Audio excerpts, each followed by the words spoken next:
I saw a woman. Did you see the woman in the Salt Lake City airport? With the orange hair? No. Oh. The one that had the I Love My Husband shirt on. Who would wear that? Was there a joke underneath? No. Don't ever do that, okay? Who would Don't wear ever that? do that. She was walking there holding hands. Oh.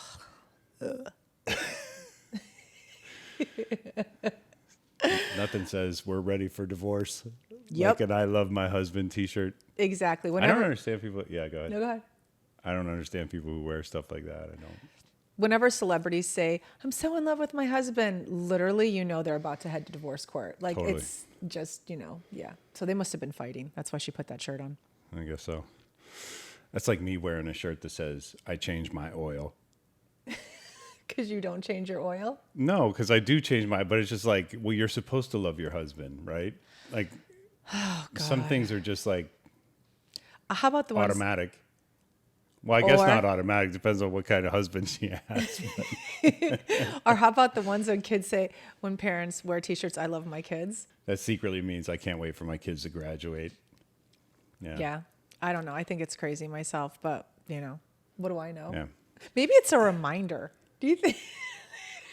She must have lost a bet. Wait, do you think she must have lost a bet that shirt was a reminder for her to remind herself to love her husband? Maybe. She's like, there's no way that plumbing is going to work. He's like, bet me. If this plumbing works, you have to wear an I Love My Husband t-shirt through the Salt Lake City airport. Okay, let's use that as an explanation because there's really not another one, right? It's not, yeah. Yeah. I'm glad you don't do stuff like that. Never. Matching shirts. Well, he didn't have an I Love My Wife shirt on. Fairness. So there weren't matching shirts. There were not. Okay, well, if I have to wear I Love My Husband shirt, you have to wear You Love Your Wife shirt. Yeah. That will not be happening.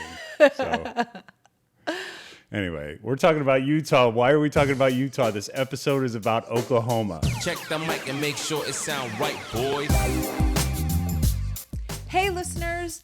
Ever wonder what it would be like to sell everything and travel the country at the tender age of 50? Well, with our last kid off to college and the ability to now work remotely, we've decided to do just that. So we're selling the house, loading up the dog, and hitting every city from California to Florida. We're scouring the country for a new place to call home and dragging you into every restaurant, Airbnb, and tourist trap we encounter along the way. This is the Skiptown All-Stars podcast. What's up, All-Stars? Welcome back. We are stoked to be bringing you this episode. We have owed you an episode on Oklahoma City for so long. We're happy to finally be giving it. We're going to bring it today. We are going to bring it. Okay, so how's this empty nest adventure treating you so far? How's this empty nest adventure treating me so far? I've had moments, honestly, where I've been a little ragged and moody. So, oh, you don't say. Is that why you're bringing it up? No, not at all. I mean, you have been like really cranky, but I've had some testy moments in the past couple weeks. Yeah. But is it what's making you cranky? You're empty nesting. I think are you missing your kids? I am missing my kids a little bit. Yeah, for sure. Well, not a little bit, a lot, but that's like normal. Have you cried? Not recently, no, not since we left Ellie off at school. Oh, that's been a while. Yeah. Maybe you're due for a cry. You should just let it out. I don't think so. I know. So James has this thing where he just thinks men shouldn't cry, which to me is ridiculous. Like you feel so much better when you cry.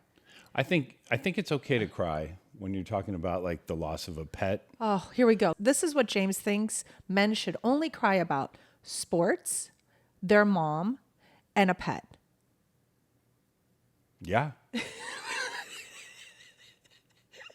What's wrong with that? I think if you're having a bad day, just go in the bathroom and let loose. I know, but you can't do that if you're a guy. Like you shouldn't what will do happen? that. Well, everybody's going to look at you different. Like I hate to say it, but it's like society has different standards for us than like, if you're like in my case, if you're a producer in the office and you're a boy and you start crying because you got some really lousy notes from the network, everybody's going to look at you like, sack up, friend. I think you should do it. I've always told him he should try it. Just in the office, when he was in the office, I've always told him he should just cry, but he doesn't. In any case, What has made you a little cranky? You should be like, not cranky. I know I should be not cranky because I really have nothing to squawk about, but I don't know. It's been a little different getting here to the house and just realizing, oh, we have all this house stuff to do again to get ready for our renters. So that plus, frankly, being back to work, I know, it's like having to go back to work. And I was really excited about the Magnolia project.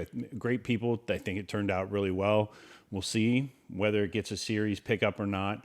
But just getting back into that regiment and... Well, it's got to be hard too because I'm not working. I mean, I'm working on the podcast, but I'm not physically leaving the house for work. So I know that it's never easy when one person is working and the other isn't. As much as the other person wants to act like it's fine, really, when you're sleeping in and they're working, it's not a good thing. I don't really feel like I don't feel like I need to be out with you while you're picking out, items or pieces of furniture for the rooms or anything. Like, I don't miss that part at all. But I will say I was a little I was having a moment of frustration the day when my brother and sister-in-law were here painting, and it was of course the one day where I had a ton of notes to do. So they basically were helping us paint while I was just sitting in my office. They did the whole house. I know. You made it very clear from the beginning you weren't going to be painting. You were the taper. I'm a good taper, but then my brother said I'm not a good taper, so I guess I'm not. So then you did nothing in the end. I went and got us food. Oh, okay. But I'm sorry. I'm enjoying my empty nest time. So I'm sorry you're not enjoying yours. I mean, the fact that you have to work doesn't make it very enjoyable. I'm still working. Mine is just kind of behind the scenes. He actually is working, having to work for a company where I'm working for the podcast. I don't know. It's just been, I think with the stress of going back to Utah for family weekend, and then, you were sick, and then I felt like I had this pressure to be with Mia to pick up the slack for both of us. And even though I couldn't do it, I was still working remotely from Utah. Yeah. So that was the kind of the whole point. And, now that we're here and, back to getting the Florida house in shape, I feel like in the end, it was what working remotely truly means. It's like I'm working in Utah and my kid is waiting for me to finish work. But the upside to that obviously was, despite the fact that I couldn't see her as much as I wanted to, I still got to see her every single day in person. And, Mia's pretty easy kid. So, there were days where she was just content while you were nursing your illness, really to, read on the couch or do her homework or, she has plenty of her own stuff going on. I think she finished almost an entire book while I was hacking up on the couch sick. Yeah. So it wasn't the most magical trip back to Utah like I thought it was going to be. A lot of it had to do with, like I said, just having to work, balancing the children, all that stuff. And then, I don't know. I just feel like the last couple trips to Utah, I haven't gotten the full enjoyment out of it like I'm used to, Well, hopefully talking about Oklahoma City will brighten your spirits because I think it was a great trip for both of us. Yeah, I definitely have a lot to talk about when it comes to Oklahoma. And I actually thoroughly enjoyed our time there, even though, going back through the notes of the show, it felt like we could have done more. Oh, we definitely could have. There's no question. I think what happens is that while we're traveling and doing the podcast, we both hit a wall and we don't realize we hit the wall until we hit it because, if you've been on vacation, then you're exhausted at the end of your vacation. And when everybody goes back to work, they always say the same thing, which is I need a vacation from my vacation. Yeah. So when you are continuously traveling, like we've been doing in and out of cars, in and out of Airbnbs and hotels, and then you're setting up for a podcast because most people don't realize that it takes them about an hour to set up. Then we talk sometimes for an hour and 20. Then it takes them another 35 to 40 minutes to put everything away. It is quite tiring. Yeah, considering it's half a day all in Yeah. by the time I get the footage. That's before I even start editing the episode. So Exactly. So it's work. And, being on vacation can also feel like work sometimes. So we hit walls and we don't realize we hit them until we hit them. And for me, Oklahoma was one of those times where I hit a wall. I actually didn't get out of bed for one entire day. That's not a lie. When I say didn't get out of bed, I literally didn't get out of bed. We went out to dinner, and that was only because James was starving. I could have stayed in bed in my pajamas and just probably eaten an apple or something like that. Like, honestly, like, I did not want to leave that Airbnb. I was so exhausted. So unfortunately, I would say we probably, out of the 4, only got 2.5 of real, truly Oklahoma visiting.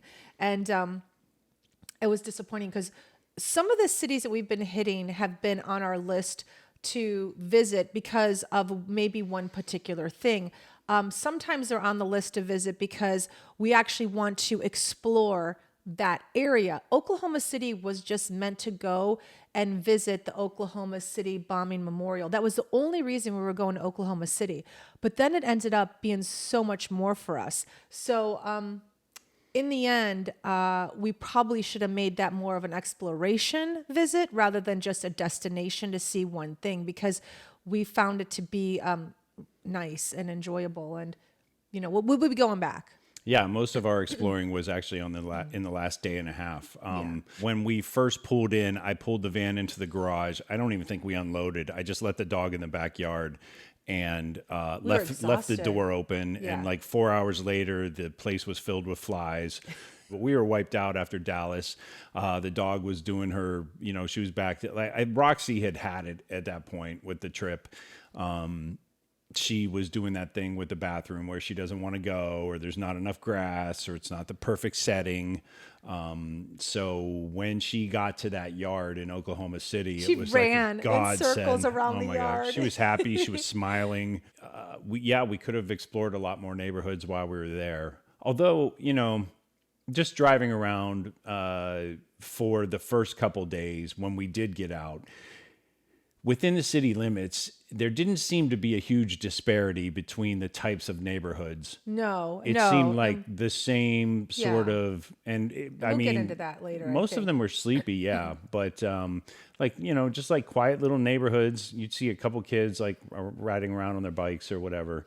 The It was benefit, really mellow place. yeah, You know? it is mellow. The benefit of our visit is that your good friend Jen is Yeah. from Oklahoma City, Thank God. legitimately Oklahoma City. Yeah. So it was awesome because she sent us a list of places to go eat, which Yeah. made it really nice. Areas to visit. So it was so Yeah. helpful. Normally we have to research all that stuff before we get there or on the fly as we're there. And this time we didn't have to. No, So thanks, for sure. Jen. Yeah, thanks, Jen. And even though I didn't get to all the things on her list, I'm going to actually recommend them because, so to set the backdrop, Jen was one of my teammates on America's Next Top Model for about 10 out of my 14 seasons there. She and our other partner, I mean, the three of us just basically got to a point on that job where we were the same hive mind in terms of what the show needed, our own brand of comedy with each other. You guys our were a good friendship. team. Yeah, I mean, we were an amazing team. It was like my favorite team ever. So, so that said, I wholeheartedly will recommend point blank, without like sight unseen, anything Jen has recommended. Although we did stop at a couple Oh, places. well, the very first place we went to was her recommendation. We got into Oklahoma City. We did leave, actually, even though you said that we left the dog in the backyard and the doors open. We Oh, yeah. actually left to go to dinner at Ted's That's Cafe right. Escondido. Ted's Escondido. You're right. We dropped the dog off first, and she couldn't have been happier. Yeah, I think we spent a little bit of time in the Airbnb, so you weren't wrong. We did spend a little, I think a couple hours, and then we went to this Mexican place, which Yeah. was really delicious. And it was Jen's recommendation. It was was, the for first sure. place we went to. So handmade tortillas, some sort of vegetable relish. I don't know. I don't remember.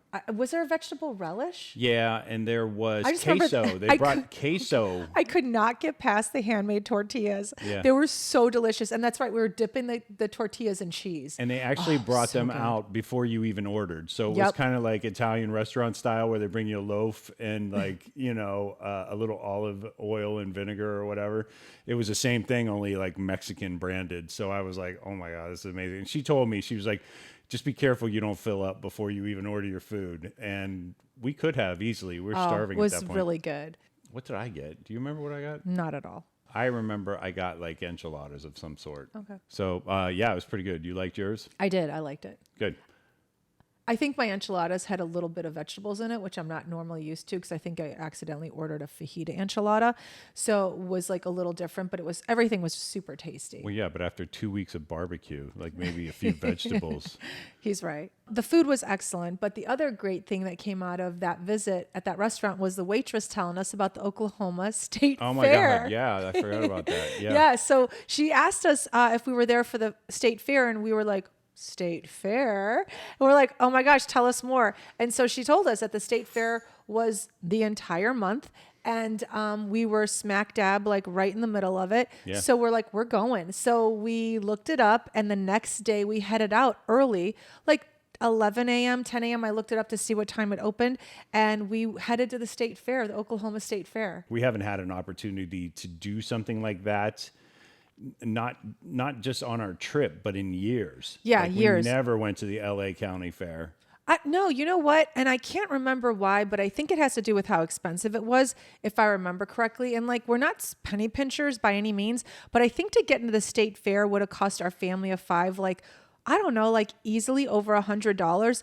And I never thought the kids would really enjoy it. I know that sounds crazy, but again, they were always used to like Hurricane Harbor or Magic Mountain, which is like insane. So I felt like driving to the State Fair in LA was over an hour. Then to pay over $100 and have the kids just complain it was hot was not something I was interested in doing. So we never did.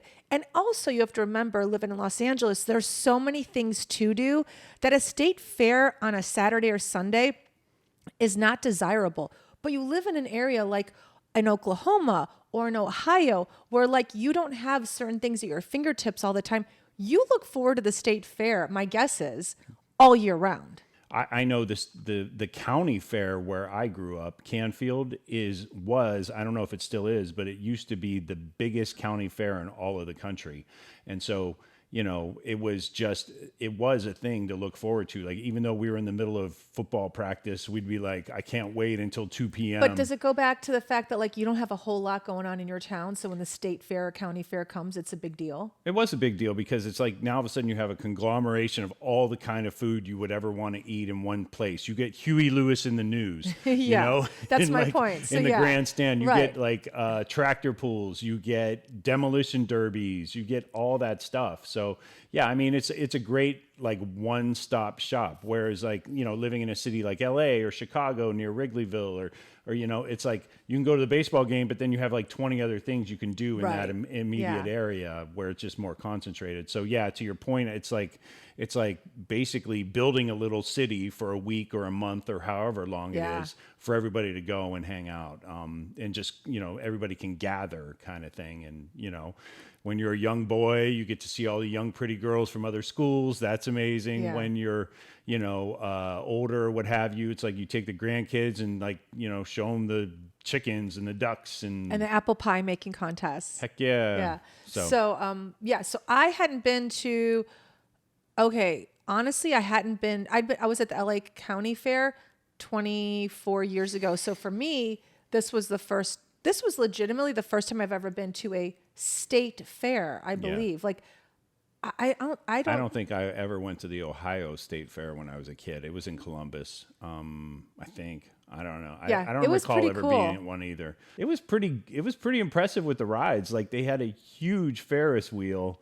You could see from like, so I feel like quickly to paint the picture of Oklahoma City, it's like if you at any point get on top of a knoll or a hill of any sort, you can base it like it's plains. It feels like it's really sort of just flat land. And so if you get on top of anything, you could see for miles. It's true. You can. It's really crazy. Yeah. And so we could see the fair at least 12 miles away from where, you know, we were driving in. the So, Ferris wheel. Yeah. It was And pretty cool. I imagine if you had little kids in the car or something, they'd be like, oh my God, like, there it is, you know, but I felt like excitement just, you know, like being in the car with you to go. So yeah, we arrive and I was super excited. Why? Free parking. Free parking. But legitimately, I was excited too because, I mean, okay, let's be honest. I I'm not sure. I have to look it up, but my guess is at the LA County Fair, it would you probably got- be $25 to park easily. Like they'll just get you wherever they can. So to pull up, and James was like, "How much is parking?" Yeah. They looked at us like, They're no like, fee. you just go park over there. And I was like, what? He was so excited about the free was. parking. I thought, what's going to beat this? But then we walked in and something did beat free parking. And that was Pig races. the little piggies. Right out of the gate. Pig races. So great. It was so state fair-ish. Like if you want to talk state fair and being someone who had never been to a state fair, the little piggy races, and they were little pigs. They were the cutest ever. You definitely have to explain it for like the city folk that we know. Okay. So what it is, it's just like what you would consider like, I don't know, like any kind of race. There's an entrance gate and they like sound an alarm or a bell. They open up the gate and then 4 little piggies come running out In a track. in yeah. a track, and it's like a half circle. It is the cutest thing. And then there's an exit, which is another gate. And then once they get through that gate, the gate closes, and it's whoever was the fastest little piggy. Yep. And they pulled 4 kids out of the audience, and whatever, all the piggies had little colored vests on or something. Yes, they did. And so each kid, you know, that they pulled down had a flag where they were waving or something like that. I forget exactly what denoted that they were the team captain of that pig. But it was super cool. And the minute the bell rang, like everybody in the crowd went nuts. It was It crazy. was really cute. It was was. It so was super fun. I have it on my Instagram, so if anybody wants to take a look at it, you could check out the little piggy races. I have it as a reel because I literally recorded it as they were running around the track. Yeah. It was really fun. And then as we're watching the little piggy races, lo and behold, I've never seen this before, but a gentleman came up with 2 big slices of pizza with pickles on it. Oh. Sliced pickles, like the round sliced pickles, not I don't like know how the I feel about spears. that. Disgusting. But I had to take a picture. I did. And so I took a picture. You And know, you take a picture? he did. I said, "Can I take a picture of that?" And he was like, "Sure." He's like, sure, random woman. So yeah, pizza and pickles. I don't know. I wasn't game to try it. It did look different. We're at the state fair. So there you go. Pizza and pickles. Okay, so then we started walking around the fair, and You learned something about me right out of the gate with regards to fair food. you had not ever had a corn dog, right? Never. I mean, okay. I can't say never because I do remember at lunch in grade school, they served corn dogs. And I had a bite and almost threw up. The school cafeteria corn dog? It was a school cafeteria. Not the same. Okay.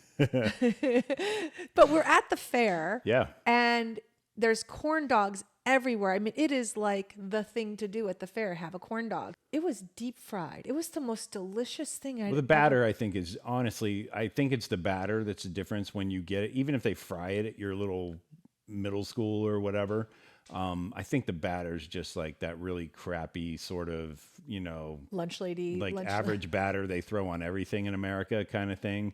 So This it's a is school like, cafeteria batter. yeah, this is more like, I don't know, it had like a corn feel to it or something. I don't know. Maybe was- that's why they called it a corn dog. I'm not sure. Could it be? Yeah. It was so good. Oh my God. I'm like, why have I never had this before? It was crunchy, Yeah. but soft and a little bit of sweet. And then I drenched it with like mustard and ketchup. So you had that. And then I think even though we had just devoured one of those, we walked around for the next half an hour looking for the next thing to eat. Oh, for sure. The whole thing was about food. And then what we did have with our corn dog and continued to have throughout the entire fair was these lemonades, which I yeah. swear, Hand squeezed. all it was, let's be honest, was ice, sugar, and a drop of fresh lemon juice. That's all that was. I thought there was plenty of lemon in Did there. you? Yeah, Okay. that's what kind of made it. So you paid, I don't know, what was it, $8-10 for a cup that we shared, and Yeah. we paid $3 for. I was like, oh my gosh, this place is so affordable for a fair. I could not believe it.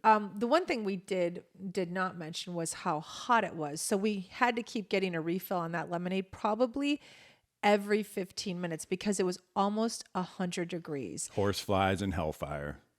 I thought there were going to be a lot of horse flies. There really weren't. Well, we've both gotten bit by horse flies on our trip, and it's so painful and itchy and uncomfortable. And so we figured we're at a state fair and we're going to have horse flies surrounding us. We didn't. I was kind of surprised, but the hellfire was sure there. Oh, we definitely had hellfire, yeah. We were sweating so much. I mean, obviously my hair was pulled back. I had shorts and a tank top on. Oh, but if you just looked at like our hands, we were like dewy. Like it was so hot. Well, I sweat. You're dewy. I was just sweating. You were sweating. It was humid too, which is, I did not expect it to be humid again. You know, when you look at a map, you just don't expect Oklahoma where it's located. I feel, tell me if I'm wrong, would you have thought it was going to be humid? I figured there was a little bit of humidity. I didn't feel it like we felt it in Texas when we were there, but maybe it was more leaning into autumn there and things had cooled off. I mean, everybody, by all accounts, everybody that I spoke to in Oklahoma City was like, yeah, it's like the summers are sweltering. So.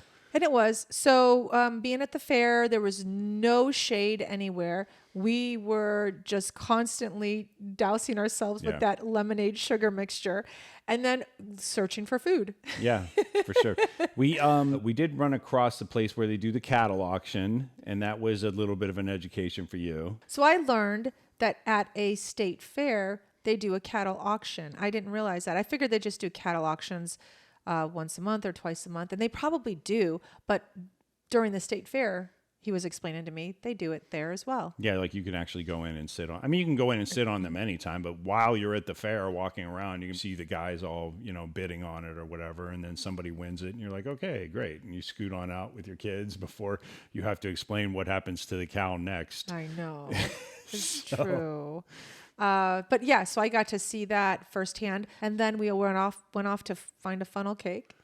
We did. We went off to find a funnel cake. So the fair, I think, was a success. It was a great thing to stumble upon.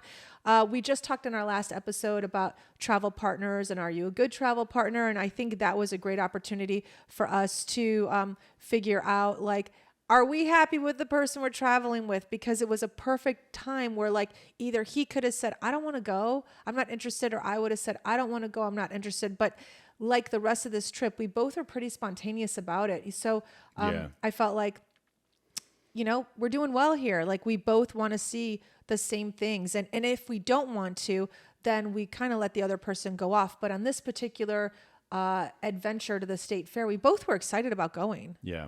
Like if somebody had said that day, like, oh, make sure you go to the canal walk or something, which we'll get to later. But I would have been like, we just did the river walk in San Antonio. And so the state fair was just what the doctor ordered. It was something different than anything we had been to so far on our trip. So, hey, that was pretty worth dragging our sorry asses out of the Airbnb for, I must say. It was a good time. It was really fun. So when we started on our drive across country, we both had certain places we wanted to visit. And James was very insistent upon visiting Oklahoma City because he wanted to see the Oklahoma City bombing building and memorial. Yeah. You had actually seen it. It was around 1999. Okay, so in 1995, I believe it was April 19th, Timothy McVeigh and his accomplice Terry Nichols accomplished killing 168 people in the Walter P. Murrah Federal Building using a Ryder truck filled with fertilizer and gasoline. That was in response to, take it back to Waco 2 years earlier. I knew that Timothy McVeigh's extremist views were formed well before Waco, but they actually became cemented there. What I did not know, and what we learned in the building, was that Timothy McVeigh was actually part of the crowd when the standoff was happening at Waco. With the Davidians. Yeah, with the Branch Davidians. He was actually in the crowd. He was interviewed by a woman, I think her name was Michelle Rausch or something like that, for a local television station. In Waco. Yeah. And so fast forward to 1995, because of what happened to Waco, what happened in Waco, Timothy McVeigh decided this Oklahoma City building where the alcohol, tobacco, and firearms order was given to begin the siege at Waco. He was going to take vengeance. He was going to take vengeance upon the government. So what's crazy is that when you're in the memorial, you actually see the newspaper article with a picture of Timothy McVeigh being interviewed at Waco, saying how the government should leave these people alone, how they have no right on their property. He was anti-government, anti-establishment, and was at Waco to see how the government was going to handle the standoff with the Davidians. He was also ex-military. So he was ex-military. That's very important to know. Because he knew how to make stuff. Yeah, he did. And some of that was informed not just through his military experience, but there are a number of books that get sold or passed around at gun shows that, sort of fetishize this uprising and bombing scenarios when I guess people feel like society has gotten too liberal. So, our government's taken over. Bottom line, he's a kook. Okay, he's no longer with us. I mean, he was, I think he vacated he expedited his own. He did. Death. I believe he did too. But what ended up happening was he rented a Ryder truck. Yeah. But what's crazy, and James, you can tell you know more about this story than I do, but just as a layperson who didn't do any research about it, James knew a little bit more about Timothy McVeigh going into the Oklahoma City bombing. I knew obviously who he was. I knew what he did. I was educated on it. James knew a little bit more, but he really wasn't trying to cover his tracks. Like when he rented that Ryder truck, he rented it in his name. Oh yeah, for sure. Mind you, this is in the 90s. So now it's before cell phones. It's before you can be tracked anywhere. There was no social media. I feel like a lot of these similar minded people have all these outlets now where it's like, oh, it could raise a red flag if the government is paying attention to, social media posts, 4chan posts, all that stuff. But this is way before then. This is like a bunch of guys talking in private circles. And in his friend Terry Nichols, he found a guy who was willing to help him procure all these materials. And Timothy McVeigh would then just drive it and try and park something in front of a national monument or a federal building now, or any, you would never, ever, you wouldn't last, 2 minutes. So it happened in 1996. 95. Correct? 95. Okay, yeah. So I was just out of college a few years. What was surprising to me, and you probably may have known the magnitude before getting there, I didn't realize the magnitude of the blast. I thought that when he, brought the Ryder truck with explosives that he had made homemade, that it blew a portion of the building out. No, he blew the entire side of the building. So the enormity of it was beyond what I knew when I walked in there. I actually thought that I knew there was a bomb that went off. It was in a Ryder truck, and I knew that it caused major damage to a building. What I did not realize is how one person blew the entire side. Yeah, he blew the entire face off of, I forget what side of the building. But we're talking, how many floors was it? 18 floors or something like that. It's beyond comprehension. He blew a hole in the ground. I mean, and he did it in such a way where one person, the construction of the building began to collapse upon itself on the higher floors. It just began to collapse inward. And so, when we got to the museum, they had 3D models of, exactly how the explosion was impactful as it was. But yeah, it was so for massive. One person to do this. It was over 200 buildings damaged in that area. Yes. Because of flying shrapnel or because of just the impact of the blast itself. And I think I read somewhere it was 16 blocks. 16 city blocks were affected. Yep, I believe. Yeah, for sure. I read that too. It was insane. The power of this blast. I just can't wrap my head around how one person did this. Okay, so why don't you walk us through our tour? What happened? Okay, so we get to the museum, and the first room basically paints the picture of the various functions that took place in the building. So even though he was targeting the alcohol, tobacco, and firearms, there were several branches of government in there. There was an Army recruiting station, the recruiting station for the Marines.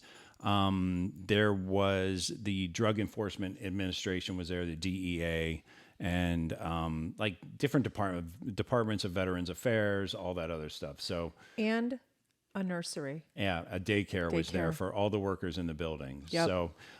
So anyway, it paints the picture of what all was in that building. And then you get to the second room, and they actually had a recording from a court case going on. It was like it had something to do with property or an estate or something like that. Yeah, It there was a like- guy who It was a real estate case. It was a civil case. Yeah, somebody was going to make a well on their property, and the neighbor was complaining because they felt like they Yeah. were going to take all the water if they made the well, and then no one in the area would have water. Yeah. So they were there fighting this guy who wanted to make a well. Right. And so they started recording at 9. The judge started promptly. And you listen to this court case, this benign case going on for about a minute and a half. And then at 9:02 is when the bomb goes off. And the lights flash, and you can hear the explosion on the recording. I don't know how this thing stayed intact. It sounded so loud. This building was actually immediately right across next- the street. Yeah. Yeah. So then you proceed to a third room. And in that room, I have to say, being a visual person and a multimedia person and all that, from an experience standpoint, it's probably one of the most impactful exhibitions I've ever been in, because it felt as if you were sort of standing in that moment when it happened. They had news reports playing on different speakers, bouncing around the room, cutting in and out of different reporters, different news reports.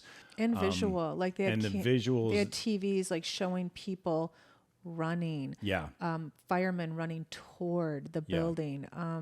The room was meant to give you an idea of the chaos, and I got to tell you, it was pretty damn successful. I was impressed. I mean, I think going in there, I just expected sort of.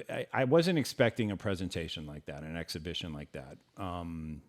It was, it puts you sort of in the headspace of just how solemn this event was, and how unnecessary and senseless this act of terrorism was. And it definitely made you feel, the impact of what one person could do to a society. For sure. I didn't know what to expect when I went there. We've been to different memorials, I believe. I mean, you and I together and also separately. And this was just different. The two architects, it's a husband and wife that designed the memorial. They're local Oklahoma City architects.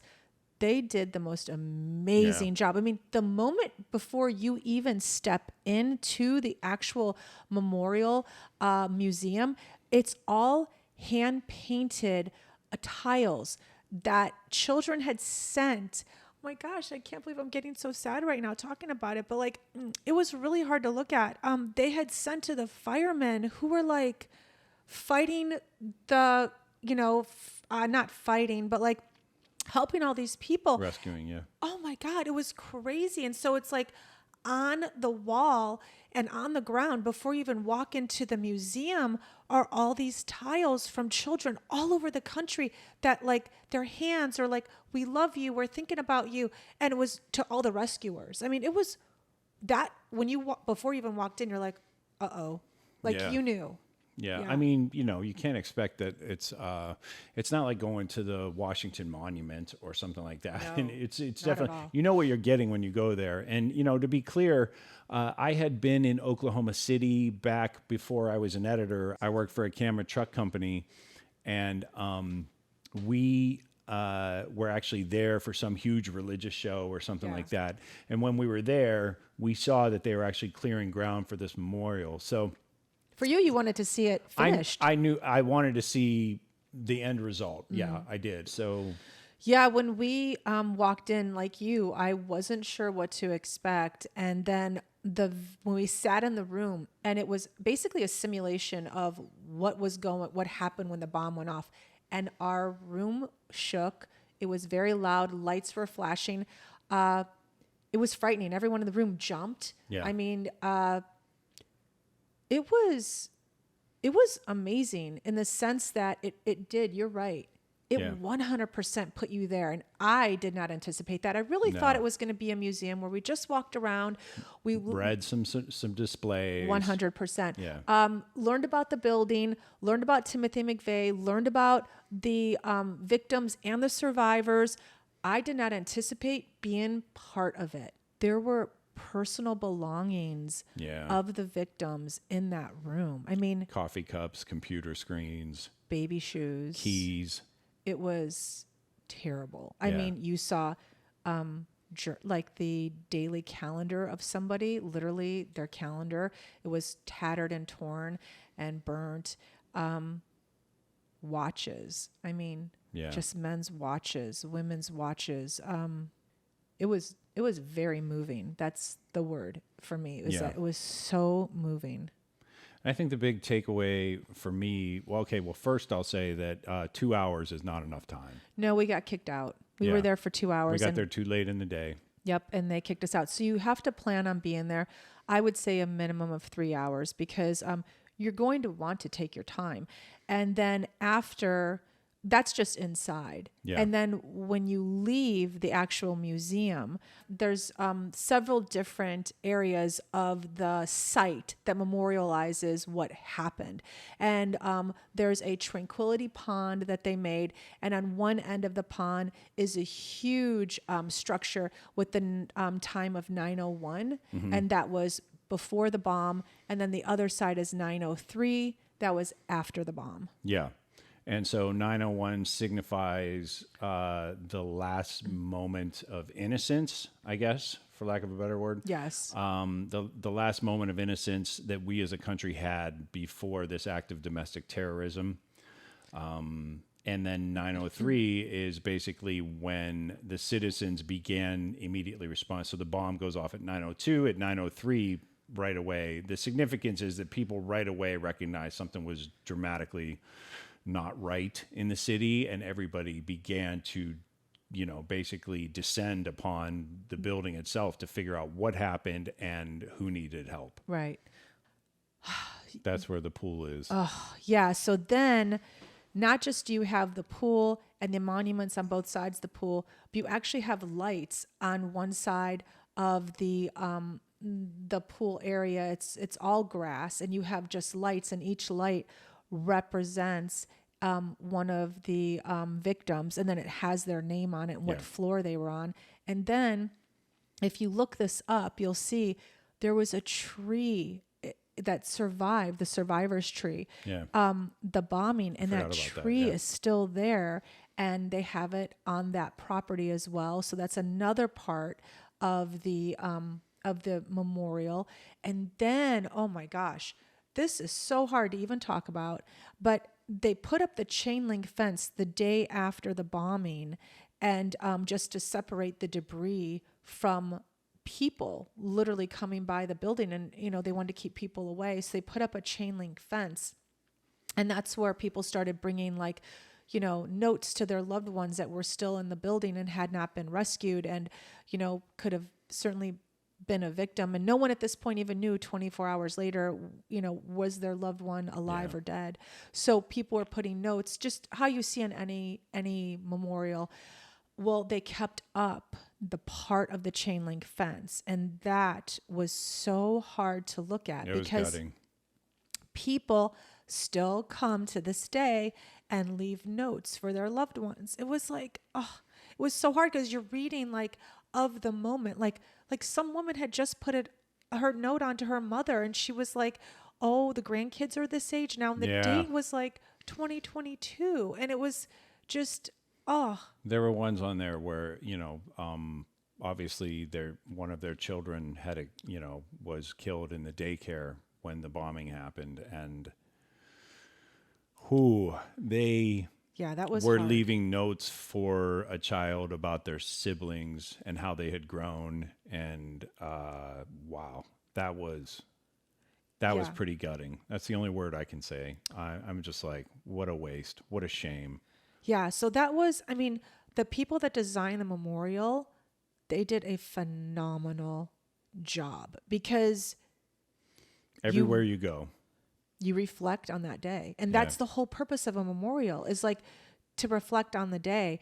And they really allow you to do that with the way they designed it. So it's not just a presentation of facts. It's a visceral experience. Even when you're out near the pool and you see the big structure for the 901 and the 903, then off to the side, they have all the chairs. I want to pull up exactly what the memorial stands for, because I was looking at it after. So I'm just going to really quick say what each one is, because the whole property has different elements. So the symbolic elements are the gates of time, which is what you mentioned. Yeah. And they're structures that show the time 901. That's the moment of innocence. 902 is the attack. And then the other end of the memorial has 903, which is the healing begins. The reflecting pool, we talked about that.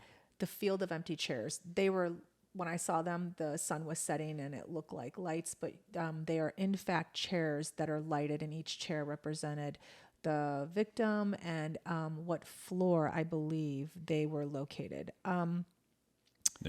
And then there's also, there's 9 rows, each representing a floor of the federal building where the field is now located. And then there were 19 smaller chairs, and those were for the deaths of the children. The survivor's wall, which had everyone's name on it, the surviving tree, and then the orchard, which is just beautiful grass. And they also had planted... they says here, an army of nut and flower bearing trees surrounding and protects the survivor's tree.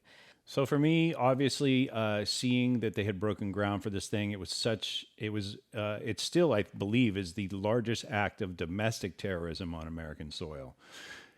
9/11 was not a domestic attack. The memorial is one thing, and we certainly had our experience here. We've talked about that. But for me, it was also important to see that, in 1999, I didn't get to see much of Oklahoma City, and it was only 4 years after the attack. So you couldn't really get a sense, like, naturally. Just construction was happening when you saw it, 4 right? years after the attack, it's like, look at the hurricane that just went through Florida. They're talking it's going to take 10, 20 years to restore some of those, features.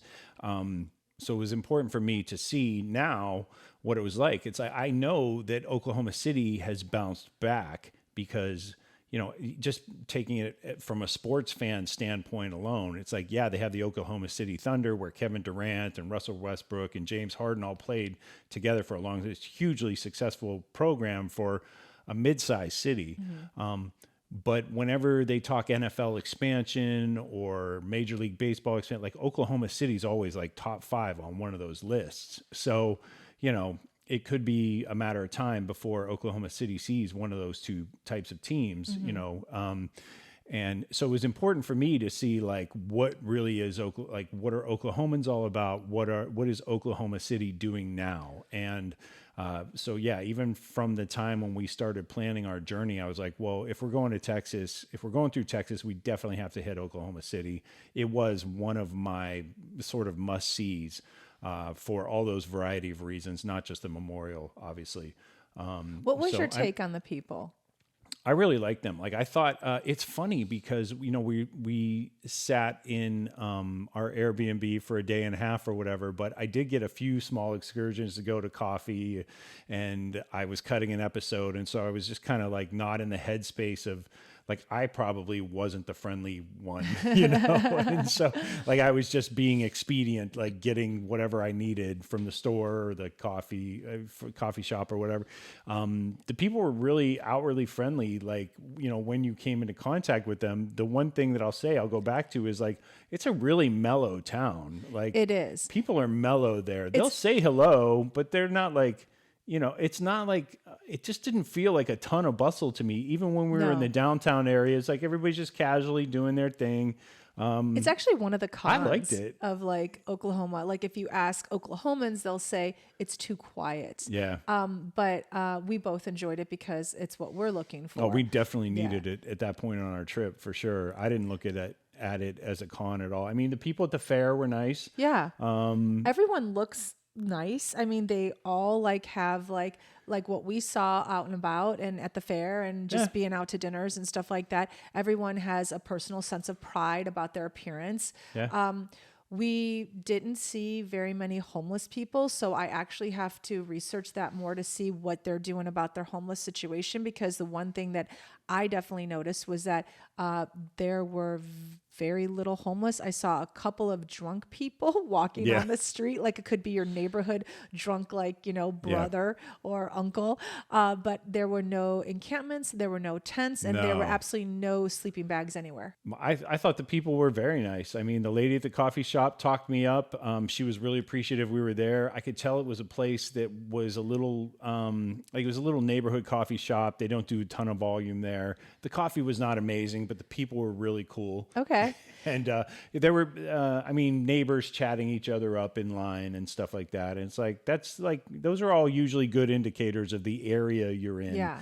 I felt that way though. Like I said earlier, I felt like whatever neighborhood we happened to be driving through in Oklahoma, it just seemed like one huge neighborhood, I guess, for lack of a better word. It's true. It's very true. Yeah. What we tend to find on our travels, it's been in my experience, is that when you get closer to a downtown area, it doesn't matter how big or small, whatever their downtown is, you start to feel as you're approaching the downtown area, the houses get closer together. There's more hustle and bustle. You see a lot of public transportation. That wasn't the case for Oklahoma City. When we went to the city, everything was kind of the same, meaning that the houses were not closer together. There wasn't more of a hustle and bustle. Public transportation isn't really big on their list. I mean, so we never felt like we were in a downtown area, which was really odd. And it's something that I've mentioned to other people, like when they asked me about Oklahoma City, I said, well, the one thing that I loved about it was that if you wanted to live near the city, you can still live near the city and have property. And that's probably kind having of like an 8,000, 10,000 square foot lot at the very least. That's probably kind of, half an acre. Yeah. And that's uncommon when you come near any kind of metropolitan area or, or an area that just has more of an industry, whatever it is, whether it's the nightlife or, I don't know, some cities will have a whole warehouse area, but in any case, like it's your city, whatever that looks like, you tend to know you're approaching it. You didn't get that with Oklahoma City. When you were driving toward the city, like you said, all the houses were pretty much the same. So for me, that was like a plus. Like for me, I would not necessarily have to move outside of Oklahoma City to get a house that's bigger or property or to just get away from my neighbors. I could actually do it and be only like a half a mile limits, of the within city. limits. I thought it was pretty cool. Yeah, for sure. Okay, so let me ask you, Santa Fe was really high on your list. Oh, it was. Santa Fe versus Oklahoma City. Well, because of the growth. Fill in the blank. If it's not Santa Fe. No, okay, Santa Fe, let's just just say. in terms of your vibe. Yeah, and it was. Like, could I do this? I could do Oklahoma City over Santa Fe because Oklahoma City actually had a downtown area where my daughters could go and enjoy. Santa Fe doesn't really have a downtown area. There is Santa Fe, the square, but it closes at 8:00. That isn't the case with Oklahoma City. Like there's live music and it stays open later. So for our family being what we would want, I would say Oklahoma City. For you and I, Santa Fe. Got it. For sure. For sure. Okay. The downside for the kids moving to Oklahoma would be what? There's not a single Democratic county in Oklahoma. Yeah. In the 2020 election, not a single county went for Joe Biden, which that would be very difficult. That says all you need to know about Oklahoma City politics, right? Or Oklahoma politics in general. Which is I found that rather interesting because you have Oklahoma University, any university town is It's always usually a blue dot. For sure. Oklahoma City metropolitan area, I thought for sure, okay, blue dot, No, not a single county. So I don't know. It's like That would be hard because there's not a whole lot of diversity there. You and I could make a run at it, but I'm not sure the kids would be just like keep our mouths squawking. shut. Yeah, they'd be just chirping the whole time, like, "Oh, I can't believe you moved here," or whatever. But so I'm just warning you, kids. It can happen. Like we'll get into real estate in a little bit. I want to talk about restaurants first. Okay. So without further ado, again, we did not visit these places, so I'm going to recommend, per my friend Jen, her favorite spots because she knows she grew up around here. So first thing is Ted's Escondido, which we already talked about. It's a small Mexican chain around the Oklahoma City area. I love stuffed. I don't know if I do too. So another spot she recommended is Nick's Grill. After Mexican, it's her number one place to go. It's tiny. It's a little burger joint. The old man there has been flipping burgers, I guess, for 100 years. He's got a sidekick back there flipping burgers with them. Her advice is to get there early and come hungry. Next up is actually from her friend Robin, who said you cannot miss in the downtown Bricktown Canal area. You definitely should see that. It's indicative of what Oklahoma City is about. We actually drove through there. Yes. We didn't spend a lot of time walking around there. But it was really cute. Yeah. To me, I found that it was your sort of quintessential like iron and timber and that sort of Western feel that you would get in a downtown area. It reminded me of Oklahoma's own version of like a Nashville. I agree. Kind of very setting. Cool. Agreed. I'm sure there was a lot of whiskey and steak and all that. And actually, speaking of steak, two of the places that you can get a great steak. Now, mind you, again, Denise and I had so much beef. It is true because all through Texas, I could not eat. I just needed chicken and vegetables at that point. Yeah, and I really was Oklahoma taking City. a break from food. I'm not kidding. Like I was not about the food at all. And it's so unfortunate because Oklahoma is known for their cattle. So their steaks are going to be amazing. And we just did not partake because I couldn't even think of a steak. I have to be honest with you. I actually had a vegan meal one day. You did. I remember that. Holy I cow. brought home lunch, a vegan lunch, because I just needed a break. You're so LA. You're so bougie. Well, when I asked the girl, because I went to go get my hair done while I was there, because on the road you still have to maintain your beauty appearances. Yeah. And I asked the girl, "Where's a good place to go? I just need a salad." And she goes, "There's a vegan place right across the street." I was like, "Oh, let's do it!" Yeah. It was so good. For sure. Okay. And but what are the two steak places? The two steak places they recommended was Mahogany Downtown or Broadway 10. There's another place called Cheevers. I checked out the menu. It looks like a great menu that sort of shuffles the deck on traditional American cuisine. Blue cheese fries appetizer. Okay. Pretty decadent, but not something you can find on every menu everywhere. Cowboy rub, salmon salad, and a prime rib sandwich. Oh, that sounds delicious. Yeah, that's all sounded Had I not had pretty barbecue good. for 14 days straight, I probably would have devoured a prime rib sandwich. Yeah. Another recommendation was a place called The Jones Assembly. Your Southern food, catfish, Nashville hot chicken sandwiches, speaking of Nashville, Southern type dishes, okra, all that stuff is on the menu, but it's allegedly a very good place.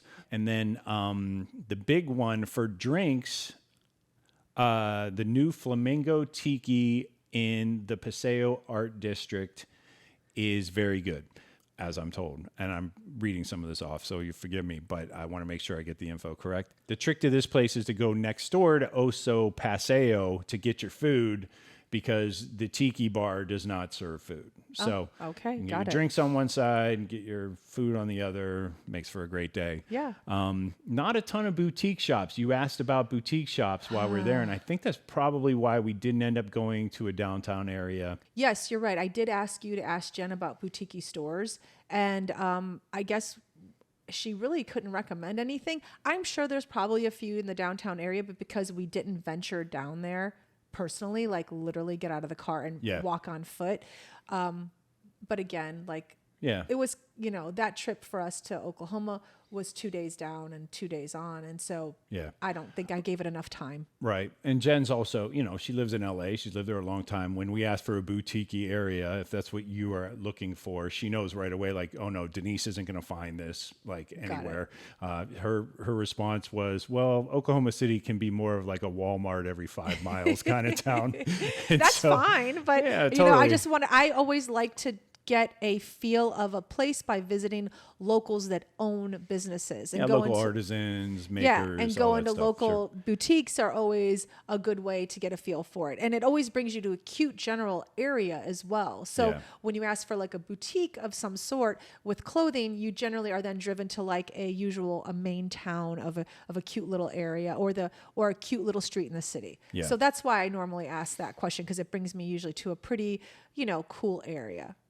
I guess there is a market type place where you can get Native American art and all kinds of stuff. We didn't see that. I don't know where that was, because I was hoping to buy some Native American art, because there are something like 38 tribes in Oklahoma. And I don't know if you remember when we were driving, I'm like, oh, I'm going to get some cool stuff.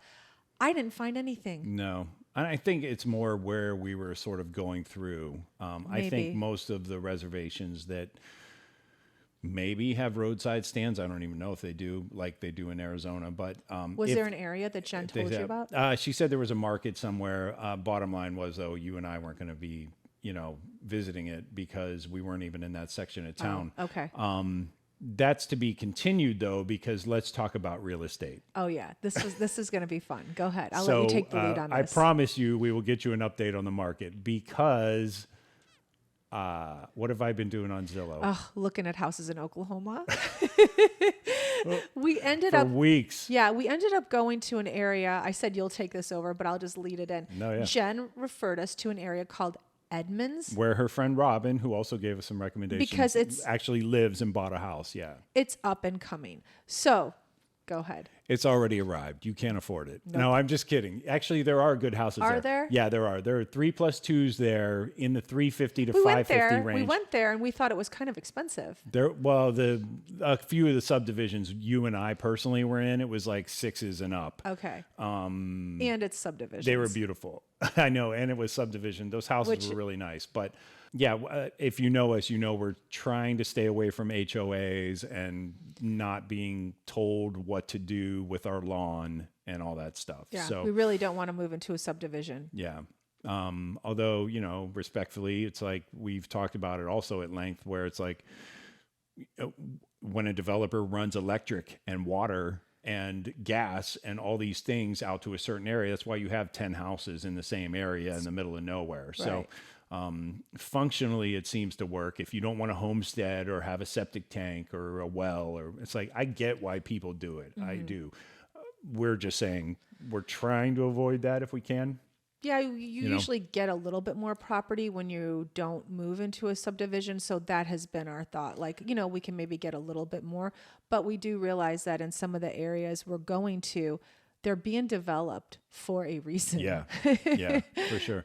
And going back to the point you said, where some of the houses we were looking at were really expensive, that's because I plugged in, like, I wanted a half an acre or more. Okay. So you would get that property, maybe even abutting like the back of a golf course or something like that. So not a bad view to look out and see, hole 7 perfectly manicured and people having a great time out there, Yeah. Ponds and it seemed like a lot of the only my big takeaway from that area, though, Edmond, Guthrie, which we'll talk about in a second, Arcadia, and some of the other ones, like when I do a zoom out on Google Maps, I don't see tremendous bodies of water anywhere. So there's no, there are rivers, there are smaller lakes, but it just gets so sweltering hot in the summer. And the one thing that, like, I've come to realize is, I guess Oklahomans being so mellow, they just put up with it, because there are a lot of houses where I look at, like I say, must have pool, right? Like, I want it to have a swimming pool if I can't go to the lake or anything like that. Right. not a ton of inventory with swimming Wow, pools. Yeah, you're okay. gonna have to build your own swimming So pool. they don't seem to mind the heat. It's funny to me, unless these subdivisions have like their own little community pool that I'm missing.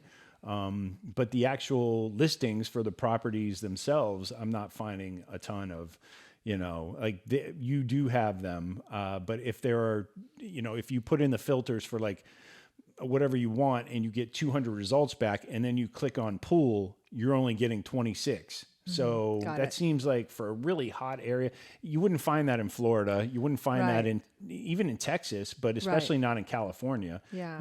Or Arizona. That is odd. Everybody has a pool in Arizona. It's Oh, like that's so many true. people. That's you very know? true. Yeah. So, I wonder why they don't feel the need to go swimming. man, I don't know. We'll have to ask Jen. I We'll know. have to ask Jen. I have to ask, don't you people swim? What do you do to cool off around here? So anyway, but then all that to say, we have been looking at lots and land and properties and houses. Well, mostly me, but you have expressed an interest in it as well. Around the Guthrie area, we stopped at a cafe after we left Edmonds. We did. We you spoke with talked a to a local waitress. waitress. I Yeah. spoke with a local waitress and had asked her about the area because we had noticed a lot of development going on in this area, which was really quite far from the city, like maybe like 25 to 30 minutes from Oklahoma City. And again, not understanding why people want to live so far out when you can still get a good piece of property near the city. So I asked this waitress, what's the deal? Like we saw huge plots of land being developed. And she said, well, even though you can get a decent sized piece of property near the city, people still just want to be away from the city. And with remote working, you don't have to be anywhere near the city. So it's still the same answer wherever we go. People that can remotely work now want to just have property and they want to do it away from the city. Again, in Oklahoma, it made no sense to me because the traffic was the same, whether you're 30 minutes away from the city or right near it. Yeah, But traffic wasn't really a big issue the whole time we were yeah, there. this woman was from an area called Guthrie, and she was telling us about lots in her neighborhood. Literally in her neighborhood, she said that a developer came in and scooped up, I think it was 8 lots, and they were each $25,000. Yeah. So then immediately James jumps on Zillow Yeah. because it's a great area. Now, when I say great, it's like we can get property and it doesn't seem terribly expensive. I asked her if there was any kind of water source nearby, like what's bringing people to Guthrie. She said there was a water source about 5 miles away, but she also said another neighboring town that was becoming quite popular was called Cedar Valley. And so she said, you want to take a drive through both of those. And we did go through Guthrie, and I think we may have even gone through Cedar Valley, but Guthrie had the most adorable downtown area. We're talking like with the gaslight lanterns and just beautiful brownstones. So I immediately saw the appeal because you could get a piece of property for a good price, and you had this adorable downtown area, like a legit Main Street. Yeah, I mean, when they said how much development was happening there and what the lots were going for, I mean, I've found everything from 3/4 of an acre for $28,000 all the way up to like $120K, and you get like 4 or 5 acres. So not bad prices. I actually am going to take a little trip back. Yeah, we both are because we enjoyed it enough to take a look. And there are certain cities that we have put on our list where we're going to go back. This was one of them. Yeah, for sure. And I mean, the biggest thing is you just want to look at the property before you have to see it for yourself and what the lot lines look like for real. So it was pretty incredible. Just driving around the outer areas of Oklahoma City, seeing what we could afford, what we couldn't afford, how close the city is, how close the airport, all those things that come into play when we think, could we live here? And the answer is yes. It's on my list for sure. You? Yeah. So what would you say your top 5 and bottom 5 were? Let's jump into it. Okay. Okay. So my top 5, my first one is obviously the museum. Worth the drive. I'd say every penny, but it wasn't really expensive. So, I can't recommend it enough. If you're into American history of any sort, recent American history is perfect. The state fair. Yes. Uh-huh. You caught myself. The state fair was my number 2.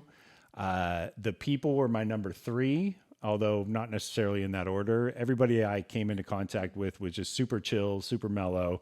Can't say enough about how Oklahomans were really just, I don't know. I hate to say, I know they probably feel this way already being compared to Texas, but it just felt like a more chill extension of Texans to me, in a lot of ways.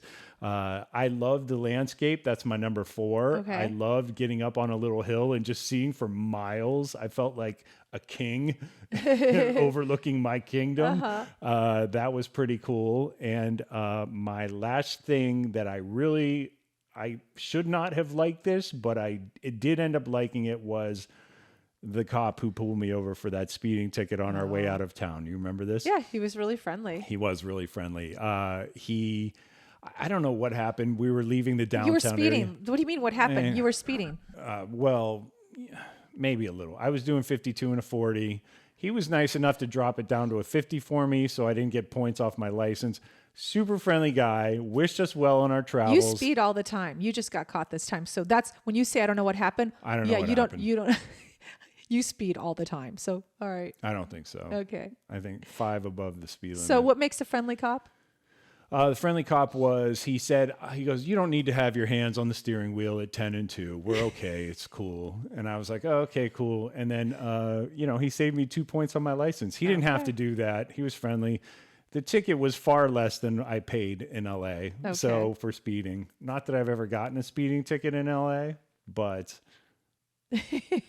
You've gotten many, which I'm aware of. okay. So anyway, it was at least $150 cheaper to get a speeding ticket in Oklahoma Well, City. go crazy then. I know. So that's my top 5. What about you?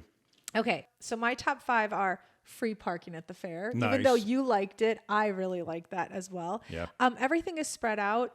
Even in our neighborhood that we stayed in, the houses aren't on top of each other. I really like that. I mentioned it also, approaching Oklahoma City proper, downtown area, the houses are still spread out. I really like that.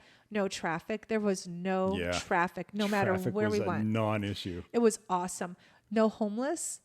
And then You're opening up that can of worms. I know, but I again. brought it up earlier. So they obviously have some sort of program set up for their homeless people. I don't know what they're doing. Maybe they're just shuffling them to another part of the city that we're not seeing. But there was no sleeping bags, no tents anywhere that we went. Yeah, everything. we'll expand on the homelessness thing in another episode. Go on. Everything was super clean. And everyone was really nice. So those were my top 5. My bottom 5, I only have 3. I felt like the landscape could have been prettier if there weren't so many strip malls. And I know that goes for any place that we visit, but Yeah.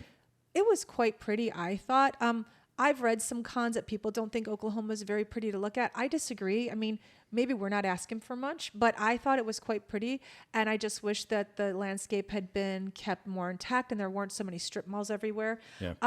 The bottom 5, the Italian restaurant we went to, Frankie's Oh, sorry. Italian. Yeah, I bombed on that one. It was okay, but I didn't want to go out anyway. So It was rated really high, but when it's the only restaurant in a 30-mile radius, I guess that And it's the only Italian place. Italian isn't really their forte. No. It's more like we should have gone to a Yeah, steak place. we ordered spaghetti in a steakhouse for sure. Yeah, and then my third bottom 5 is that they just don't have public transportation. Like it is very much a driving town. Yeah. Or I did see buses, but we didn't stay very close to Oklahoma City proper. Well, I keep saying proper, but like Well, we we're weren't in the limits, but yeah. we weren't in the downtown area. So if we didn't have a car to get there, would have taken a bus and it would have been a very, very long bus ride. Yeah. So I just felt like they don't really put much stock in their public transportation. Yeah. My bottom 5s are the sweltering heat with no swimming pools. I don't understand it. We would need to remedy that if we were to move to Oklahoma. Not a lot of trees, not as many trees being planted as I thought, which I think goes back to your comment on, the landscape and all that. People say it's not very pretty. It is actually if you a section of land with a couple trees dotting up here and there, it actually is fairly picturesque. Yeah. Like it looked to me like it was Oklahoma, but the one thing I'll say is I don't understand, go to the swimming pool, to the shade. Like, don't you people like to stay cool in the summer? I don't get it. I feel as Californians, we could show you a lot. we could teach a lot of Oklahomans like how to stay cool. You don't have to sweat like that. But anyway, they have their own way. They don't want us to California. They're Oklahoma. They do not. My last one really is I went to like 2 or 3 coffee spots. None of them were great. No good coffee. None of the coffee spots are making the top 5 Okay. when we eventually like do my top 5, bottom 5 coffees. Business venture. Yeah, and I was going to say the same thing. That's my 4th one. I only have 4. I don't have 5. I didn't have 4. I only had 3. My 4th and final one was, you talk all the time about how much you appreciate what Chip and Joanna Gaines did in Waco. Yeah. I think it's ripe for opportunity if you want to put boutiques all through You're Oklahoma right. City. You have the opportunity to build a section there. So there you go. Food for thought. All right. It's something I'll think about. Anyway, you got to get out of here. She's off to Miami. I've got a house to like deal with. She's on her own little Skiptown version for the next couple days. I am. And well deserved. So anyway, this was fun. I'm glad we did it. Thank you for humoring me with wanting to go to Oklahoma City early on. It was a great visit. It was like I was like 90% the person putting it on the list. It was. You were for sure. But you're so welcome. You went to Sedona. That's true. I did. Look what happened there. So you're a good sport. I appreciate it. Thank you. When I buy you a house in Guthrie with a swimming pool and some shade, you're going to really thank me. I will. As you're sitting in your fat boutique. Anyway, all right, take them out. You got to get on the road. Empty nest. Full tank. See you guys next week. Check the mic and make sure it sound right, boys.